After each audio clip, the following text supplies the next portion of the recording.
Smackdown review for the February 21st episode of Smackdown. I'm Will, that's Brandon. We're the Cousins of Destruction Wrestling Podcast. As always, let's cheers, talk about some wrestling, huh? You guys' two favorite cousins back at it again here. Let's cover an important, announcement, The whole night was clouded in The Rock. The final boss is making his return, but he would not start the night. Nope. The person who would start tonight was Cody Rhodes, though. He was walking into the building when Nick Aldis stopped him and said, look, dude, we were supposed to do a 6-man tag team match with you, Damian Priest, and Braun Strowman taking on Bloodline 2.0, but like bigger things, bigger people want you out of that. And he said, if you smell what I'm cooking. So we got The Rock's already getting his handprints all over this episode. He said The Rock wants to see you in the ring later tonight. So that was something to look forward to. But our first match right after that was Drew McIntyre, Jimmy Uso, Big Jim, no yeet. And they put on a little bit of a show here. They immediately, Drew would try to do a yeet into his face. Like he started the match with a taunt. That doesn't end well for anybody ever. Big Jim got the advantage of him right away. But he would eventually get dominated by Drew. Drew would throw him to the outside, like throw him against a barricade, do all that good stuff. Jimmy Uso would eventually get a comeback because he needs some offense. Suicide dive. He would go force moves on the outside until Drew would reverse it, get Jimmy Uso into the Alabama Slam, and then Alabama Slam Jimmy Uso to where his head hit the stairs on the outside of the ring. And I was like, damn, the way WWE's being booked, you'd think he'd be out for a month after that. But no, he continued. Picked up right where he left off. Big Jim would get some momentum back, hit a whisper in the wind to Drew, and then we get some spine busters, headbutts, all the good stuff. They had like a back and forth where he Glasgow kissed him, and then Jimmy Uso super kicked him. But eventually, Jim would super kick and then hit a spear, get the 1-2. Ooh, they would trade some stuff again, and Drew would go for an Alabama Slam once again. But when he Alabama slammed him, Jimmy rolled him up. 1, 2, 3. Jimmy Uso gets a roll-up win, just like Jey Uso got a roll-up win a while back on Drew McIntyre. But Drew would attack afterward. He kept screaming at him, this means nothing to me. I'm still going to win the Elimination Chamber going to WrestleMania. Security would come out. Drew would bust through security, still Claymore Big Jim. So Drew kind of stands tall after taking the roll-up loss here. I do like all this. It does feel like Drew is just stuck in his losing ways right now. He keeps letting his confidence get the best of him. Guys are rolling him up. He still wants to go after the bloodline, but he also wants the title in WrestleMania. So Drew's just kind of clouded in emotion right now. Yeah, that's kind of how Drew's been, I guess, for a while. You could even date back to last year's WrestleMania. I mean, he was overjoyed, obviously, at the time, but let his emotions get the best of him when he was taunting CM Punk, and it's kind of been all downhill since then for Drew in terms of his emotions, right? He hasn't been able to really keep his emotions in check, and we've seen that time after time after time after time, it feels like. I'm going to pot this as well. It was fine. I think Big Jim kind of needs a little bit of momentum heading into Mania. For Drew, like he said, it doesn't really matter. But at the same time, makes you really think. Like, heading into Chamber, Drew hasn't really been able to keep his emotions in check, so I'm assuming that's going to be something in Chamber as well. Maybe another roll-up loss at Chamber to somebody. I guess we'll wait and see. It does kind of make me wonder what is next for Drew McIntyre. I guess we all kind of penciled in Roman Reigns originally, or at least we did, and now it's like, well, I know that ain't happening. Where is your path here? I don't really know that answer. Yeah, I think in Elimination Chamber, we get the same thing. We get his emotions getting the best of him. He probably gets pinned in a roll-up fashion or, an accidental, like, oopsie, I can't believe that just happened fashion. I think the only way that we go with him is the Jimmy Uso route. Now, do you want to somehow tack that into the U.S. title scene and add that to the LA Knight Shinsuke Nakamura stuff? Maybe, just in case you want to, get a title belt and make the stakes a little bit higher. But at the moment, I do think it's going to be Jim and Drew looking like WrestleMania. Am I okay with that? Fine. Unless we do get some Damian Priest, Drew McIntyre stuff, which they have alluded to in the past, but now it's been a couple weeks, so I don't really know about that either. But path for Drew looks clouded. Don't really know what's there for him. All that I know is he deserves a big spot at WrestleMania. He deserves to be doing something good, so let's get him there one way or another. That's probably the route I would go. I would say maybe Priest rolls him up because, you have Rollins, you have Punk. You could even have him losing his emotions to Cena in a sense, right? And I think maybe Damian rolls him up, and that's how you get that going. But like you said, even though Priest is a former champion, still doesn't really feel like that's what Drew McIntyre kind of should get at the end of this. So I guess we'll kind of keep playing this character, and he'll kind of keep going about it after Mania, I assume. Yeah, that's about it. Solo would arrive, and and Fatu and Tama Tonga would approach him as he came to the arena, and because, of course, Solo Sikoa accidentally spiked Tama Tonga last week. Ow, ow, ow, ow, ow. Right in the throat. And Solo said that last week was an accident, and Fatu said, it's all good, and I know that it was an accident, because if it wasn't an accident, you wouldn't be here to talk about it. You wouldn't be standing here. And Solo kind of gave him the eye of like, okay, well, anyway, we got a match here tonight, and we're gonna. I think he even was like, alrighty then. Yeah, he was kind of like, oh, okay, Jacob. But he was like, hey, I'm going to come up with some plays tonight for all of us, just like the old times. And then Fatu was like, no. Me and Tama Tonga have been running things since you left, so you're going to be a part of a play tonight. And then Solo goes, you know what, Jacob? This is why I love you. And he walks away. And we go right into R-Truth and Carmelo Hayes backstage. This was something here tonight. But R-Truth says that they have a tag match against each other this week. And Melo's like, what are you talking about? I don't know I don't have a tag partner. And then the Miz shows up and he goes, Melo don't Miz. Melo don't Miz. That's a tag team name. He goes, we do have a match tonight. And R-Truth is like, and I'm not going to tell you who mine is. All you need to know is that he is a Louisiana native, because we are in New Orleans. Well, the match would take place. And obviously, Melo Don't Miz came out, and then R-Truth came out to announce his Louisiana native tag team partner. He says Louisiana Knight, L.A. Knight, is his tag team partner. The man is from Maryland. This was so good. I mean, R-Truth, the match would start. LA Knight walks out and he's like, what? He's like talking to R-Truth. He's like, I'm not from LA. What are you talking about? Or from Louisiana. What are you talking about? And R-Truth is just hyping him up. I mean, we get in the ring. The match starts, and R-Truth, like, Melo goes to the mat, hits the mat one time, and R-Truth starts counting a pin with nobody pinning him. 1, 2, and Melo kicks out. Melo's like, why did I kick out? And then they bump heads, and R-Truth holds his head and walks over to the Miz and tags the Miz in, even though that he's not his partner. I mean, this man, I'm giving this part of the match just a pop, because R-Truth legitimately made me crack up for like 10 straight minutes tonight. So I'm giving that a pop, by the way.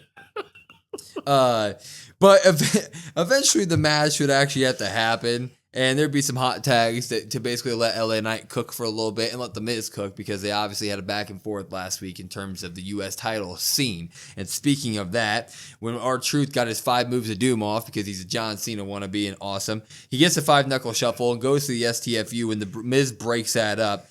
But LA Knight would come over and him and The Miz would get out of the ring, and they start fighting near the barricade when Shinsuke Nakamura pops up. Shinsuke, U.S. title. And what does he do? He gives a Kinshasa. He like kicks him, and then then he hits him with the finisher into the ring post. Yeah, he hits him with the ring post, and then the Miz goes back into the ring, and they do a combination of the like skull crushing finale and the first 48, both their moves at once to R-Truth. So Melo Don't Miz gets the win here. I mean, did we need this? Not really, but I just thought it was hilarious and really well done. I am actually going to give it a pop, just all overall. Yeah, I'm going to pop it as well. Not much really needs to be said here.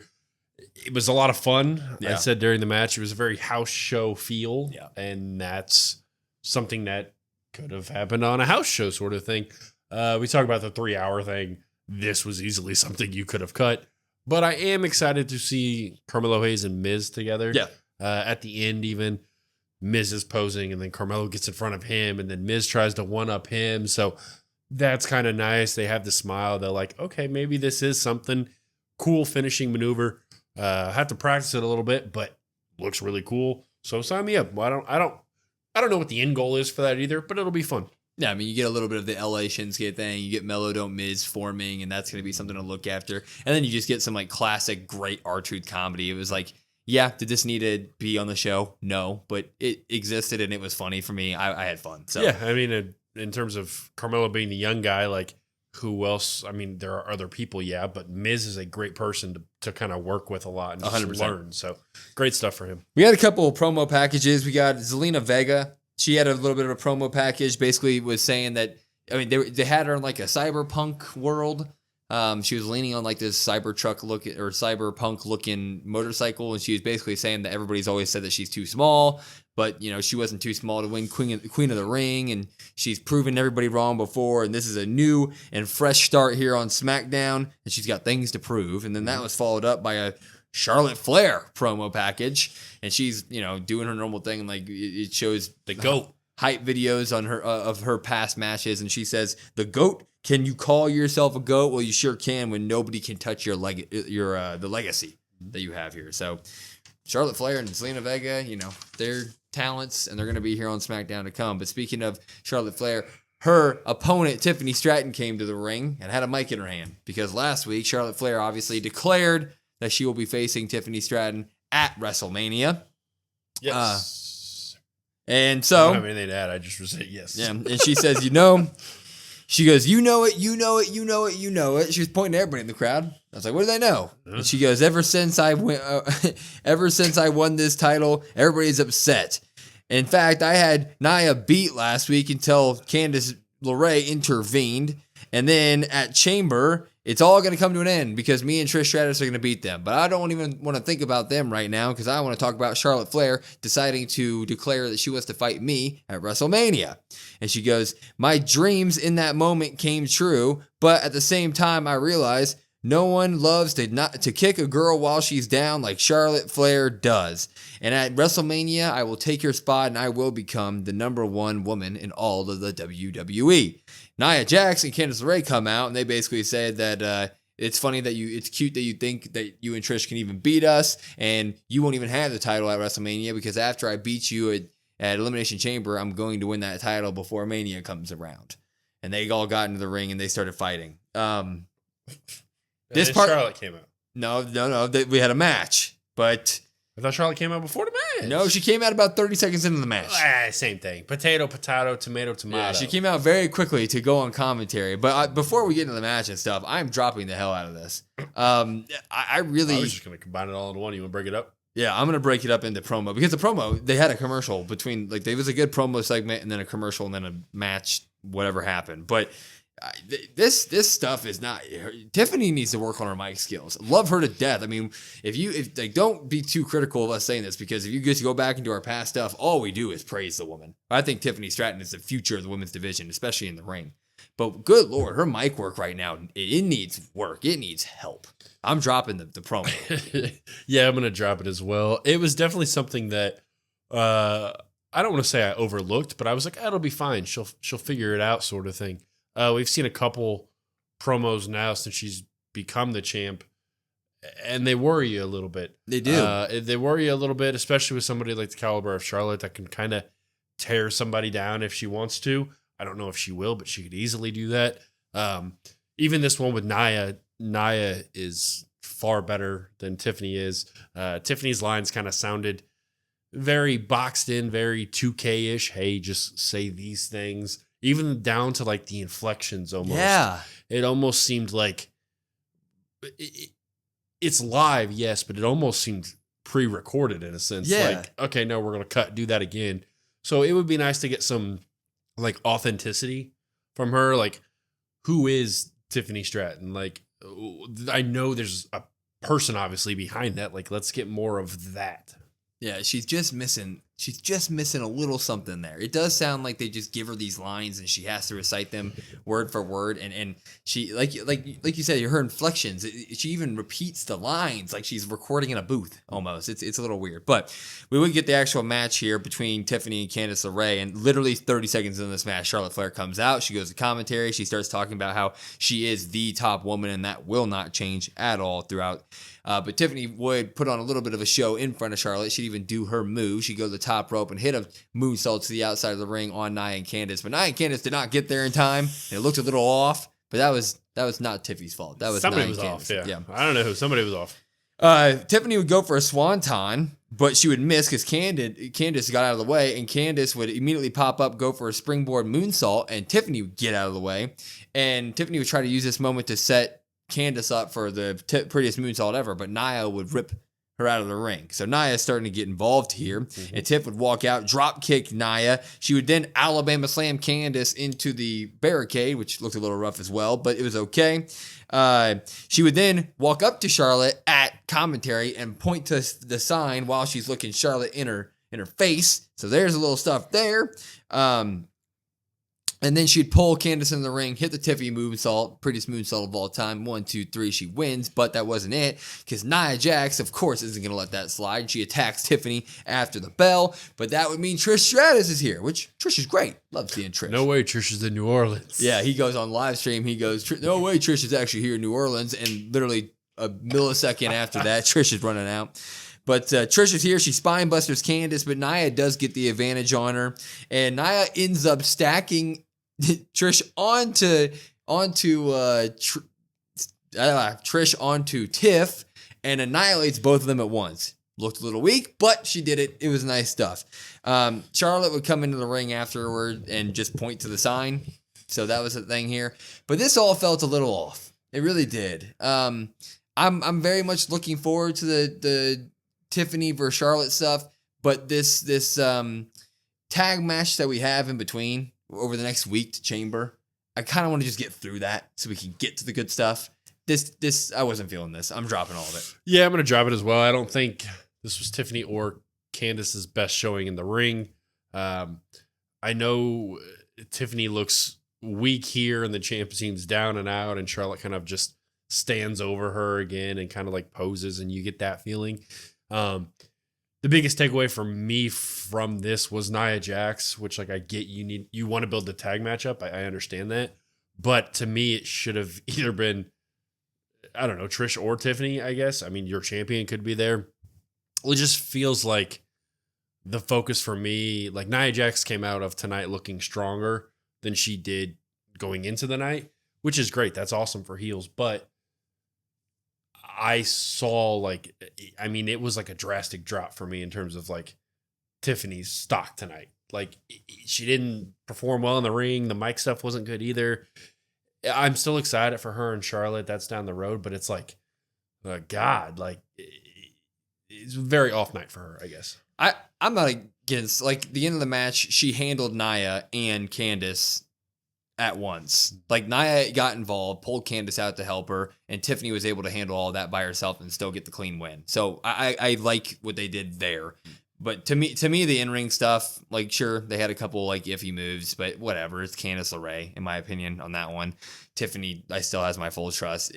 It really was all about the promo to me. That really left me with a bad taste. And then Charlotte coming out and kind of doing nothing at the end of the day. Like, there was not, like, is this what we're gonna do with Charlotte? Is Tiffany just gonna get somehow beat up one way or another, and then Charlotte's just gonna kind of stand over her every night? Like, hopefully they don't just do that every time, because that already is boring to me. But again, chamber matches next week. Get it out of the way, and then hopefully that we just get the ball rolling. So yeah, and I don't know how to exactly maybe put all my thoughts there, but that is the feeling of like, let's just get through it, because it is like I said, Nia's stock improved the most, but like heading towards Mania season, you don't want that to be the case. So it's like, oh, okay, like, well, she needs to be strong to fight Trish. I mean, yeah, but like I would say her and Trish probably had the best in terms of stock like increases. Yeah, and Charlotte and Tiffany both drop, and it's like, well, that's not, Bianca and Naomi were backstage because obviously they're still mad and they have Liv and Raquel on their radar. And Naomi says that she knows that Liv and Raquel were responsible for Jade. And Bianca said that they haven't been in contact with Jade, so they're going to be able to, so they're going to have to handle all this themselves, and they're going to handle it on Monday during their match. They've reached out to her multiple times. So there's something there. There's something there on that one. But we would get a Alexa Bliss promo package where she is like giving a promo as if she's the goddess, but with all the Wyatt Six glam, like the weird glitchiness to the TV and the swing set and the creepiness. But she basically says, I have changed a lot since I left this place, but this place is all the same. The ignorance and everything from everybody is the exact same. She goes, at Chamber, It will be my playground. I love the chamber. I've won the chamber. This is my division now. I am in charge. I'll see you soon. So, Alexa Bliss coming for the chamber, obviously. It's going to be good. Yeah, I really hope that doesn't overshadow what I think could be a really good women's chamber match. Like, I understand they're going to have some elements of that stuff in there. I just don't want them to overdo it. I'm a little bit worried about that because I know in the past sometimes that kind of happens. But excited for her to be out there in the chamber. My only fear is that I just feel like there are so many storylines involved in that chamber match, like the Bayley Roxanne. You obviously got Liv and Naomi and Bianca all tangled up and stuff. Bayley who's that? And then you have Alexa. Alexa kind of is on her own story wise there, and I don't know if you want to just tack on the Wyatt stuff when all that other stuff is happening. You might as well just have Alexa have a great showing, come up short, and then focus on whatever she does with the Wyatt stuff afterward on SmackDown. Let's not. I personally don't want them to throw a bunch of Wyatt 6 stuff into the chamber. Yeah, I mean, I think they will a little bit. To be honest, like I think tonight showed that they're going to kind of lean more into that. So we'll see what happens at chamber. Somebody in our live stream had a great point of maybe she sits in the pod in the swing. That would be cool. That'd be awesome. I would sign up for that. They're not going to do it, but it's awesome. No, but that would be cool. But yeah, I'm a little nervous about that. Yeah, me a too. little hesitant. Me too. Liv versus Naomi. This is a good one. Sit back, relax, because it's a long one. Naomi and Bianca are making their way to the ring when Liv and Raquel attack them. Raquel does the Tijuana bomb on Bianca, and Naomi eats an oblivion, and then they leave. So they have a match on Monday. Looking forward to the match. I love all 4 of these women. Dropping this. I mean, when you give them 60 seconds of time, you give them 60 seconds of time. The Rock was there tonight. People were mad that the match before the night started, it was reported that match got cut entirely. So at least we did get to see them. I want to look at it positively if I can. And it did good work. I mean, it set up the match for Monday a little bit more. So if you were going to cut their match entirely and instead of that, you give us a little bit of this, I'd rather have this. But, I mean, you gave 4 of the biggest women's stars on the roster literally 60 seconds of time when they should have had a whole match. So I'm going to drop it. Yeah, I'm going to drop it as well. Too quick and, I mean, realistically, 1 move apiece. Yeah. Keeps down your tag champs. And I know you're probably looking at like, okay, well, Naomi and Bianca are probably retaining based off the math there, that how they typically do things. I don't know if that's going to be the case. I don't know.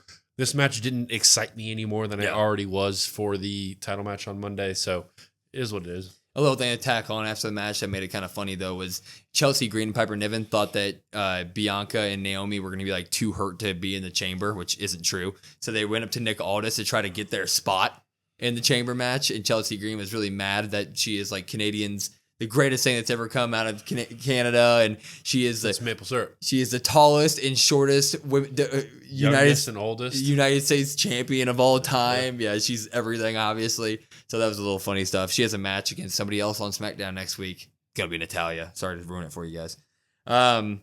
We would see a big truck driving fast and very illegally, just so you know, on the straight. I mean, swerving lanes, not even putting like a blinker on. Ball says in his song. Yeah, I mean, whoa. I mean, it's final boss time, right? And this was the moment everybody's been waiting for, right? He comes to the ring, and the second his music hits, dude. The second his music hits, aura out the ass. I mean, they have this new intro where there's New Orleans backdrop music going on, and then it reverts back to the rock stuff. I mean, this was a big deal tonight. It was big deal. He comes to the ring and he goes, and I'm going to be looking down a ton because this was a big one and I wrote a lot of notes down and I'm going to have to read them word by word. So I'll be looking at the big pad for this. He goes, "Oh, I'm dropping some big shit tonight, like some good shit tonight." And they blanked it out and everything. He said, "Let's get this show on the road. Finally, WrestleMania is coming back to New Orleans, as we all suspected. 2026, we will have Mania 42 in New Orleans. Which is going to be great. New Orleans WrestleManias are always great, even though we've done, it feels like 15 there in the last 10 years. This is, and he starts singing. What does he sing? When the Saints go marching When the Saints go marching in. And this is when you get the vibe for the night. So he's playing the babyface role just fine, you know, The Rock. And then the crowd starts to sing, and then he immediately just turns on him. And he's like, He's like, shut your mouth. You have the biggest STD tractor trailer park trash I've ever seen. And this was how it went the whole night. It was TKO Rock directly into Final Boss Rock all night, back and forth. It's good stuff. He goes, but I'm not here just to announce WrestleMania. That wasn't the only gift. I came back here to call someone out. He goes, someone I respect, that I admire. This man is our champion, Cody Rhodes. So Cody Rhodes does come out, and they hug, and they acknowledge each other, and The Rock says, man, they love you. And he's pointing to the crowd, because the crowd's going crazy at this point for their boy Cody. And Cody says, and I love him too. But The Rock says, you know what? Ever since WrestleMania, it's hard to believe, I know, but we've actually become friends. Last time we saw each other was Raw and Netflix, and I thanked you for everything you've done for us. We even drank afterwards. We had fun. Our moms are now friends. And he put up a picture of Mama Rhodes and Mama Rock hugging. He goes, but I am calling you out. And here's the thing. You're a great champion, but Cody, I'm on the board of TKO. I'm a director of TKO. I'm the most powerful person in this building. He goes, Cody, I want you to be more than a champion. I want you to be my champion. And Cody goes, okay, well, first off, I'm with you. I didn't really expect this friendship either, but you're champion. I'm no one's champion. You know as well as I do, I'm their champion. He points to the crowd. Crowd's going wild. And Rock says, of course. I know that. I'm the people's champion. I know that more than anybody. He goes, we love this WWE universe. That's why we're friends now. But this is bigger than this, bigger than them. You want to make the world happy. You want to make everybody happy. The Rock is big. I can get you anything you've ever dreamed of. I can make your dreams come true if you become my champion. I can make your baby's dreams come true. Everything. So be my champion. Think about this. The one thing I've never had in my life is a brother. Be that for me. Last year I walked in here and I wanted to change everything up for WrestleMania, but guess who stood up to me? You stood up to me. You even slapped me. And no one does that and gets away with it. You're special. Be my champion. You don't have to answer me right now. You will answer me. Think about it. Go to your wife. Talk to her at Elimination Chamber next week in Canada. Give me your answer. And before I leave, just know this. The one thing I want more than anything is that. And it looks like he's pointing to his title. And Cody goes, my championship? Really? This is all about my championship. And The Rock gets real close and he goes, no, my brother. Not that. I want your soul. And then he walks away. And it was a long walk. He's looking back and Cody's looking down like, what the hell does he mean by I want my soul? This was crazy. First off, I'm popping it. But what in the world did The Rock just do on SmackDown? He wants Cody to be his champion. He wants his soul, not his championship. He wants to make Cody big. They want to take over the world together. The Rock is trying to turn Cody Rhodes heel, and I absolutely love it. Yeah, I'm gonna pop this as well. Yeah, this is. I guess to start off, I didn't know what to expect. You know, when the news breaks, you're like, oh, holy shit. Okay, well, it says final boss, so like we know we're getting the final boss. What are we getting? What does this look like? I have no idea. Does he just say I'm main eventing WrestleMania? Does he take a spot? Does he kick somebody out? Like who knows, right? A lot of things to kind of like unwind here. Like a lot of things to unpack for sure. So, I mean, you look at him saying, I want your soul. And he kind of wants to turn Cody heel, like you said, right? God, it's so hard to get my thoughts here. I think that it's one of those things that it's like, okay, now we can fully start to see Cody finally breaking. I think now we're going to start seeing that he's going to crack underneath the pressure.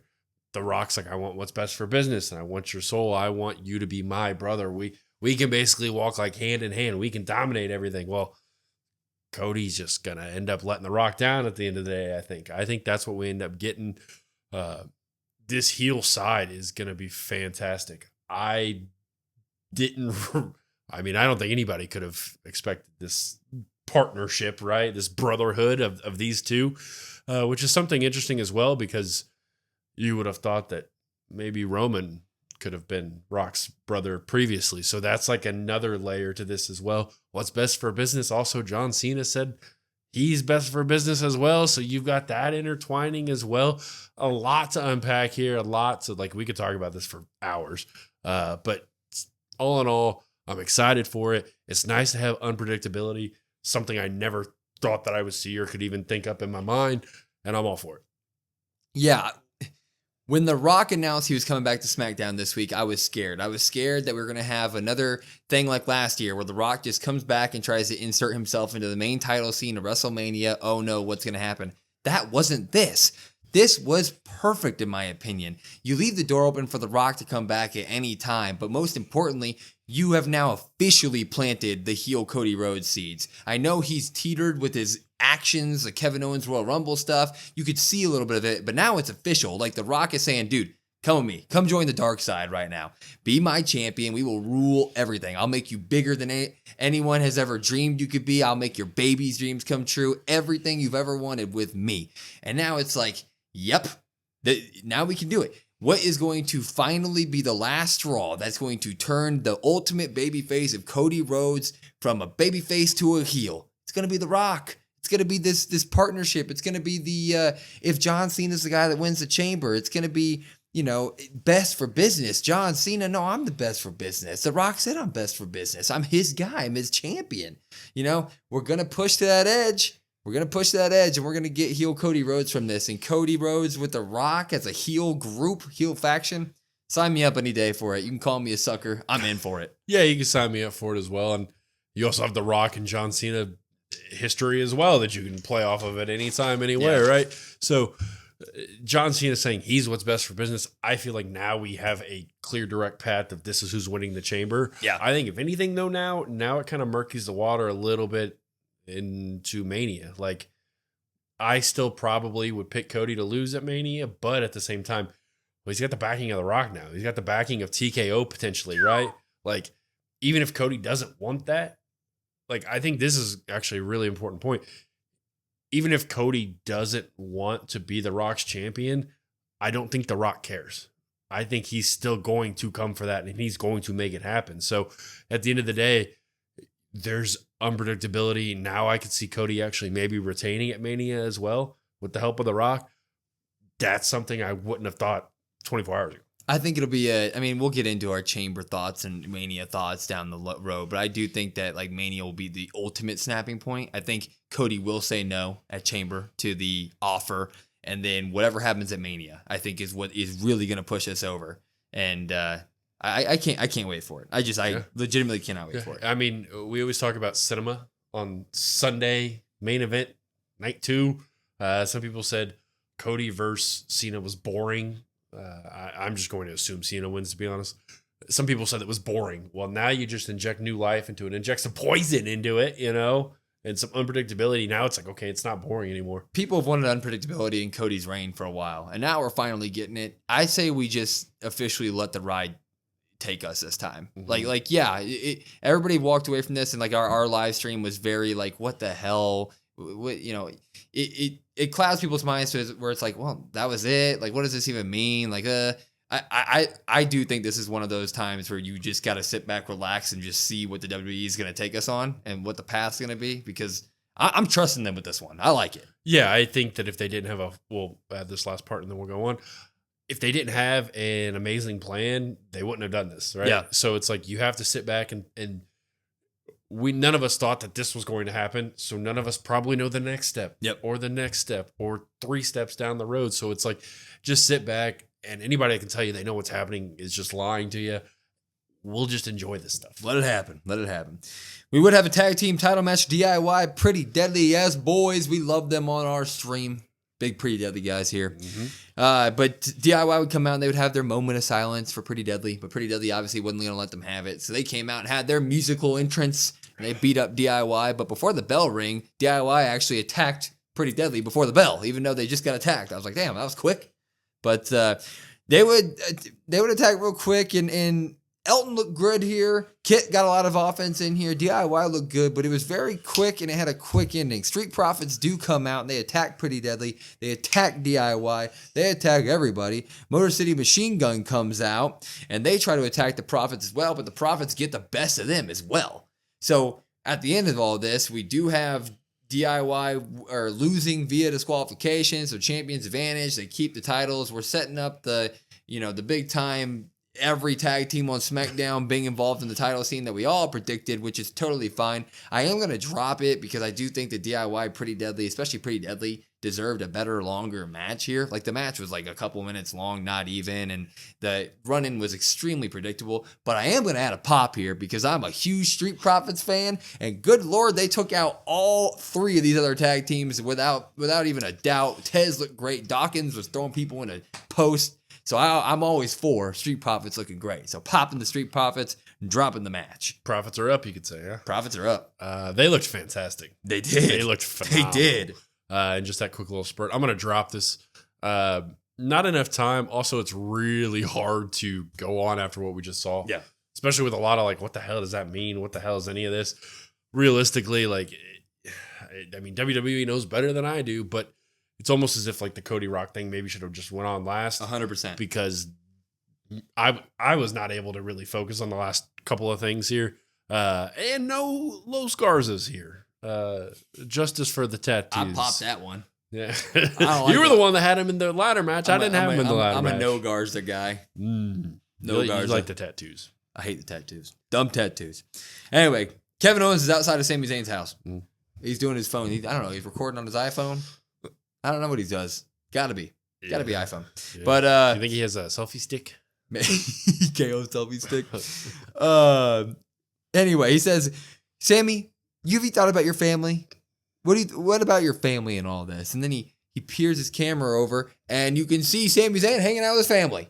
His wife and his kid in Canada. He's sitting there outside of his house, and he goes, have you told them about what's about to happen, Sammy, about the unsanctioned match? What are you going to tell them when everything that you've ever worked for is now gone? You know how selfish you are for making me do this to them, for making me do this to you? I will never forgive you.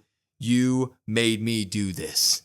I love this. I mean, I'm going to keep popping it. Kevin Owens is doing all the stuff in the world. There's not really any revelations here. It's the same stuff that we have been getting. Yeah. But you know what? It's been enough for me to be very invested in this, and we're getting the payoff in a week out. So I like all of it. I'm popping. Yeah, I'm going to pop this as well. I mean, kind of the same thing. Nothing groundbreaking here. Yeah. It was nice to add the touch of the family. Like, apologize to them for what I do to you. Like, this is your fault that you're impacting your family because I'm going to destroy you so bad.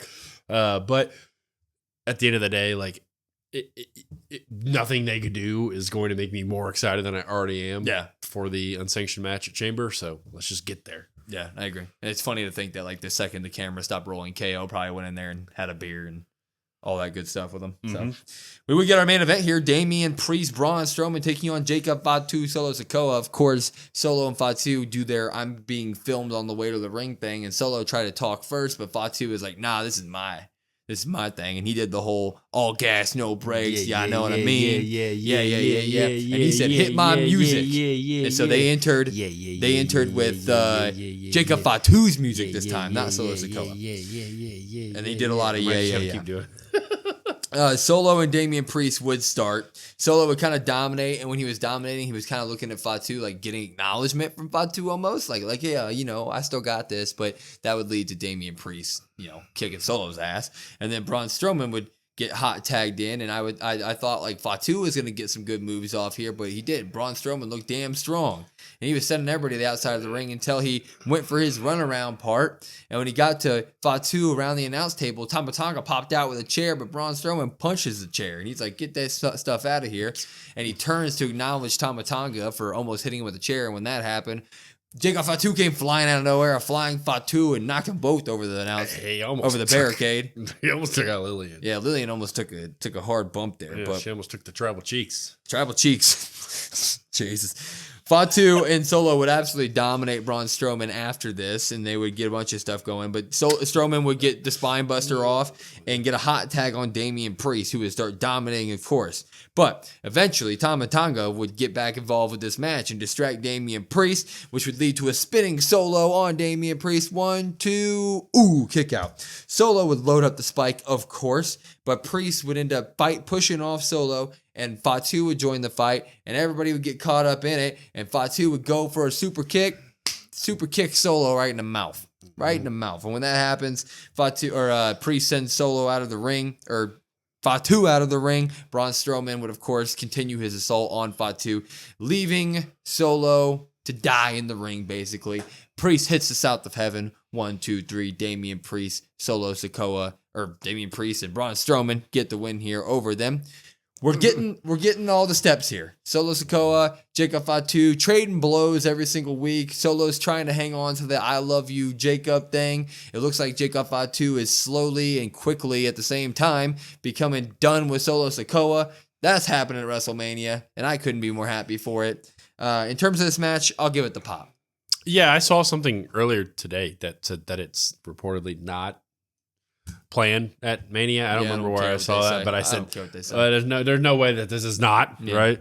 We get the seeds continue to be planted here. Jacob didn't really look oh my God, I didn't mean to do that sort of thing. He had this look on his face like, yeah, I kind of meant to do that. That we've kind of seen after Bloodline members over the years, right? You know what? I don't really care. I meant to do that thing. Important to note earlier tonight, Jacob already kind of says, hey, Tamatanga, he's on my side. So it's kind of everybody turning against Solo here. You get that stuff. The match itself, I'm just going to drop it. Like, it wasn't anything crazy. It wasn't anything to write home about. One of your weaker finishes, one of your weaker main event matches that we've seen for a little bit. Just was what it was. The right guy, I guess, gets the win here, and that's kind of that. Yeah, I mean, it's nice to see Jacob Fatu already know that he's above Solo. We're not doing the Solo comes back and Jacob immediately falls in line. It's more of Solo and Jacob kind of not acknowledging that they both know their place against each other, which is Fatu knows I'm above this clown, and even Solo kind of knows oh God, Jacob is above me at this point, but I'm going to try to hold on to my place. So it's nice that we're not just doing the whole Jacob falls back in line thing. I do like them trading blows every single week. I'm just looking forward to the I Hate You Solo. The second that we get the I Hate You Solo, which will be a few weeks out from now, I believe, then we're really getting stuff rolling. But this is a no-brainer, something we built up to for a while, and when it happens at WrestleMania, I can't wait for it. So yeah, it's kind of one of those things that you talk about. Nice to see Jacob not fall back in line. This is something that, I mean, they kind of shied away from it in terms of how things have all kind of ended up. But this is kind of something I was really hoping to see from Jay right away, right? With Jay and Roman. I thought we were going to get this type of... that's a good point. This type of stuff with that, right? And then Jay fell right back in line, and you were like, oh, what the hell? That's a great point. So it's really nice to see that Jacob is really kind of on his own here. Yeah, you know what? You brought me into WWE, I guess, but I'm better than you. And this is going to be phenomenal. I mean... Amen. What more can you say? We just need Tongaloa back. Tongaloa. We do miss our Tongaloa. We love him. Anyway, this is good stuff. We gave this 11 pops to 9 drops, so about as close as you can get. Feels about right. It was a 50-50 episode for sure. Feels about right. We need SmackDown to go to 2 hours again, man. 3 hours is just too much for SmackDown. It really is. Yeah, it's a long night. Yeah, it is. Anyway, follow us on all of our socials at COD WrestlePod, COD WrestlePod. Listen to us wherever you get your podcasts at YouTube, Spotify, Apple, etc. And then, of course, if you want to come watch these shows with us, we do it right here on YouTube on our live stream, COD WrestlePod, Raw, SmackDown, PLE. So next weekend, Elimination Chamber, come watch it with us because we're going to have a damn good time. But I'm Will. That's Brandon. We're the Cousins of Destruction Wrestling Podcast. We will see you next time.